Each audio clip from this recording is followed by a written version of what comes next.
The earlier the search for a missing person begins, the more likely it is that he will be found in hot pursuit. Nicole's mother, Maureen, found out that her 8-year-old daughter did not reach her friend after 15 minutes. After another 6 hours, not finding her daughter on her own, she wrote a statement to the police. However, the crone was never found, neither alive nor dead. This mysterious story, over which the Canadian police are still puzzling, began on July 30, 1985. Two girlfriends, Nicole and Jennifer, got together to go to the pool and agreed to meet at 11 o'clock in the lobby of an apartment complex in Toronto. Jen came first. After some 15 minutes, she got tired of waiting, so she called Nicole's mom. She didn't even worry, because her daughter had already gone to the hall. However, since then, Nicole has not been seen anywhere else. Nicole Louise was the only daughter of Jeanette and Art Maureen, who by the summer of 1985 made the final decision to separate and even separated, preparing to file for divorce. For his wife and Harris, Art, who worked as a dry cleaning car driver, rented an apartment in a giant 20-story building in the Etobicoke district of the Canadian city of Toronto. Until Nicole's disappearance, this residential complex, which included a gym, sauna, indoor pool, tennis court, and many other amenities, was considered absolutely safe. According to the testimony of neighbors, many quite calmly let their children go for a walk alone. At 10 a.m., the girl's mother, Jeanette, had already met several children. She arranged an impromptu kindergarten in the apartment for other residents. Half an hour later, the woman asked her daughter to go downstairs for the mail. After returning, Nicole told her parent that she was going to swim with her friend Jennifer, who lived next door. After receiving her mother's consent, Jeanette fearlessly let her daughter go, because there was a worker in the pool who was responsible for cleanliness and safety. Nicole changed into a peach-colored swimsuit, put on red sneakers, and tied a bright green ribbon on her head. Maureen packed a white t-shirt, a towel, swimming goggles, green shorts, a pink comb, and a bottle of sunscreen. The pool was open, into a bag. Having gathered, the girl called her friend, and they agreed to meet in the lobby in a few minutes. Around 11 o'clock, Nicole said goodbye to her mother, closed the door behind her, and disappeared. One of the residents of the building, however, told the police that he saw a girl next to the elevator. However, Nicole never came down to the lobby.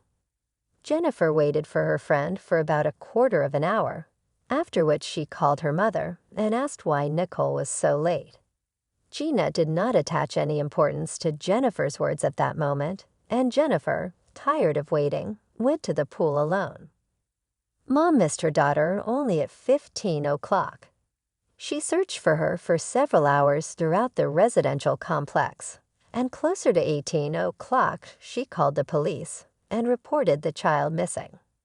Nicole's unexpected disappearance attracted everyone's attention, and the police, starting on July 30, regularly combed the impressive residential complex, more than 400 apartments. The version that the girl was killed was also carefully worked out.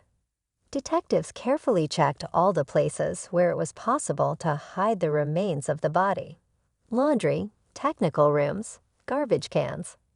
Cars were also subjected to inspection. In total, over the year, the police interviewed about 5,000 people, among them several hundred people who had previously committed sexual crimes, who might have known at least something about what happened to Nicole after the doors of her home apartment closed behind her. In total, the police spent more than 15,000 hours of working time to get to the truth. As a result, the detectives were so desperate that they took calls and listened to the versions of even mentally unstable people, hoping to find at least some clue. However, for 9 months, no one has been able to provide any reliable information about Nicole's whereabouts. In March 1986, the task force was disbanded, but the search for the girl continued. At the end of the year, the police re-interviewed all the residents of the house in which the child disappeared, but again to no avail. By the way, in 2010, Nicole's school friend Melissa joined the official investigation, who is still interested in this case. When we were little, we had a lot of fun together. I will do my best to see Nicole again someday, Melissa said on the TV show As It Happens. Since 2001, the police began to print posters depicting Maureen grown up, with the help of computer technology. However, this method did not help either. The girl's parents, who were briefly united by a common misfortune, did not sit still either. Art returned to Jeanette, and together they turned to almost every private detective who specialized in the search for missing persons. This amateur activity, by the way, extremely irritated the police. A few days after the disappearance of the baby, posters with a photo of the girl and the inscription appeared on the streets of Toronto. Have you seen Nicole? The amount of remuneration for any reliable information at first was $50,000, but soon rose to $100,000. By 1987, Jeanette and Art had divorced. The man quit his job and founded a small headquarters that coordinated the search for Nicole. Maureen devoted his whole life to finding his missing daughter. Volunteers were selling carnations in downtown Toronto to raise as much money as possible to search for Nicole. So they managed to get $15,000. This money was spent on printing posters and paying for the services of private detectives. Nicole's mother, Jeanette, died in 2007, never knowing what happened to her daughter. But the girl's father to this day does not lose hope of finding her. Art carefully stores all of Nicole's baby things in one big trunk. In 2010, he organized a press conference where he said, "I can't believe it's been 25 years since I've seen my daughter. I believe that she is alive, and I believe that we are able to find her. Everyone probably can reproach me with the fact that I am deluding myself in vain, and she has been dead for a long time." However, the police fully support Art. Detectives still believe that what happened to Nicole was not a murder. Moreover, according to law enforcement agencies, the girl is most likely alive, but for some reason she cannot make herself felt. Due to the fact that there were quite a few real leads from the police and volunteers, there are an impressive number of versions of what could have happened to Nicole. Some believe that in reality, Maureen could have left home on her own because of her parents' divorce or some kind of family conflict. A note found by the police in the girl's room speaks in favor of this assumption. "I'm going to disappear," Nicole wrote a few months before she really disappeared. A popular theory was that the girl could have been stolen, after which she lost her memory.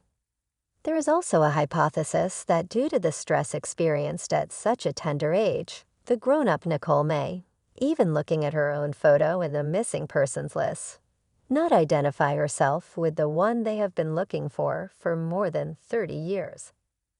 That is why the police thoroughly interrogated all the girls who came to them and said that they were the same disappeared Nicole Maureen.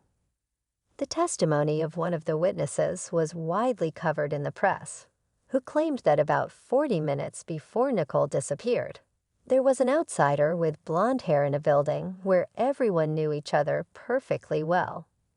According to an eyewitness, she was holding a notebook in her hands and reading something carefully, not paying too much attention to others. This unknown woman, whose sketch was published in all newspapers, was considered as a possible witness to the incident. However, she herself did not go to the police for many years, and it was not possible to identify her. The version of the murder appeared already in 2014. The police, as usual, were combing the area near the building where Nicole disappeared. It was then that they were approached by a certain Billy Joe player, who was only 11 years old at the time of the girl's disappearance. She recalled that a few days after the ill-fated July 30, 1985, She heard screams similar to children's. Then Billy went home and asked the neighbors to call 911.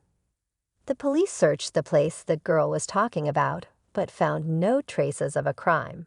In 2014, the search was conducted anew, but alas, with the same result. It has been 36 years since little Nicole disappeared without leaving any trace, and the police have not moved a step in the investigation of this mysterious case. However, to this day, many do not lose hope that Maureen will still be found someday.